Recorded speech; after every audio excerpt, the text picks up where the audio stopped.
अस्सलामुअलैकुम। Welcome back to future dimensions 360।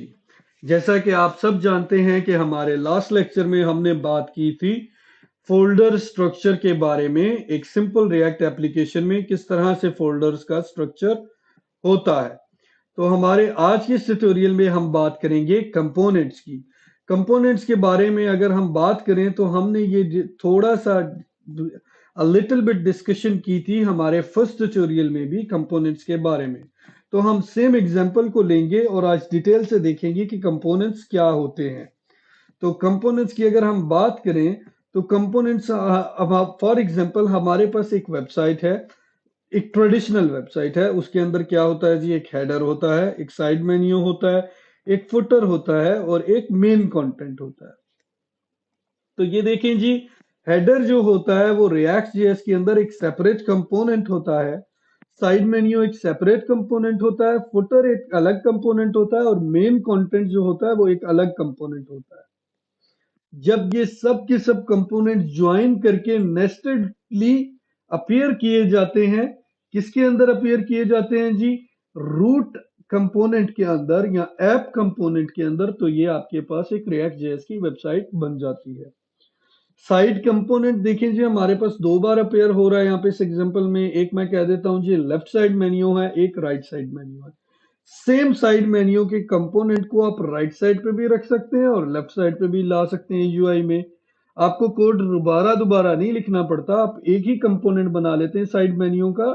बस इसमें डेटा डिफरेंट पास करके आप उसको दो जगह पे स्पॉन कर सकते हैं, यानी कि आप अपने कंपोनेंट को रीयूज कर सकते हैं। आपका कोई भी कंपोनेंट इजीली रीयूज हो सकता है। तो मल्टीपल कंपोनेंट जब नेस्टेडली अपीयर होते हैं आपके ऐप कंपोनेंट में तो आपकी रिएक्ट वेबसाइट बनती है।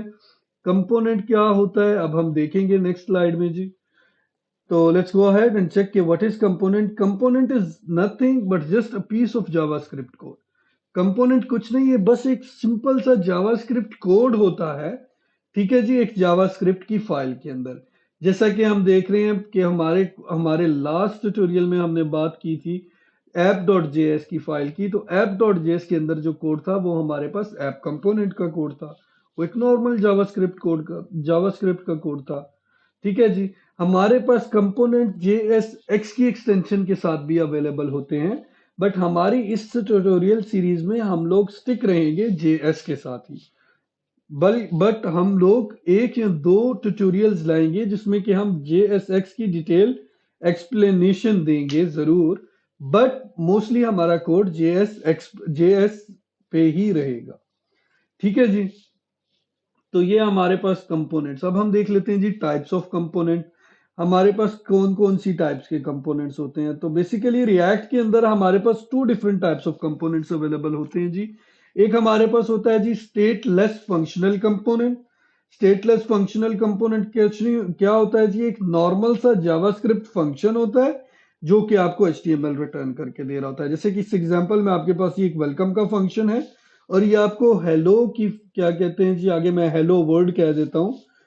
और ओरिजिनली तो ये हेलो वर्ल्ड रिटर्न नहीं कर रहा, बट जस्ट एज्यूम कर लें कि props डॉट नेम की जगह वर्ड है, तो एक हेलो वर्ल्ड का H1 टैग रिटर्न कर रहा है, HTML रिटर्न कर रहा है।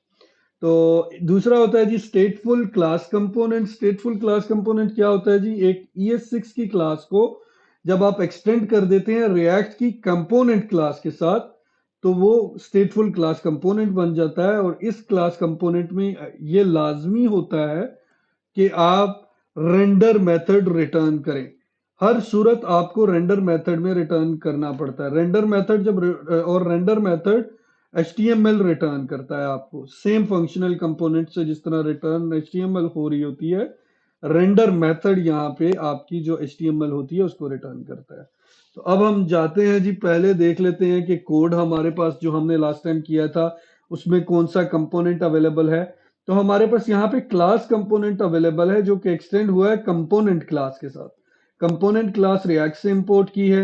इस क्लास के अंदर एक रेंडर का फंक्शन है और वो रिटर्न कर रहा है आपके पास ये HTML को। ये देखें जी, ये div आ गया और ये HTML अल्टीमेटली कहाँ जाती है जी, ये HTML आपकी इंडेक्स डॉट फाइल के रूट div के अंदर HTML सारी की सारी स्पॉन हो जाती है जैसे ही आपका रिएक्ट का प्रोजेक्ट रनिंग फॉर्म में आता है। ये जी मेन रेफरेंस हो गया। अब हम जाते हैं जी, अपना देख लेते हैं हमने आज के लेक्चर में सीखा क्या है जी। हमने आज के लेक्चर में बताया जी कि कंपोनेंट्स जो होते हैं वो डिस्क्राइब कर रहे होते हैं अ पार्ट ऑफ यूआई। जैसे कि एक header is a part of UI, component उसको डिस्क्राइब कर रहा होता है। फुटर आपकी वेबसाइट में अ पार्ट ऑफ यूआई है, कंपोनेंट उसको डिस्क्राइब कर रहा होता है। एक छोटे से यूआई के पार्ट को एक कंपोनेंट क्या करता है, रिप्रेजेंट कर रहा होता है। सेकेंडली, हर कंपोनेंट रीयूजेबल होता है और कंपोनेंट के अंदर आप कंपोनेंट को भी स्पॉन कर सकते हैं, यानी कि नेस्टेडली कंपोनेंट्स को भी आप यूज कर सकते हैं। ठीक हो गया। टू टाइप्स ऑफ कंपोनेंट्स होती हैं हमारे पास, स्टेटलेस फंक्शनल कंपोनेंट और स्टेटफुल क्लास कंपोनेंट। नोट डाउन कर लें जी, कितनी किस्म के कंपोनेंट होते हैं, स्टेटलेस फंक्शनल कंपोनेंट और स्टेटफुल क्लास कंपोनेंट। अपने अपने नेक्स्ट लेक्चर में हम लोग बात करेंगे स्टेटलेस फंक्शनल कंपोनेंट की। तब तक के लिए हमें दीजिए इजाजत। हमारे चैनल को सब्सक्राइब करना और लाइक करना ना भूलिएगा जी। अल्लाह हाफिज।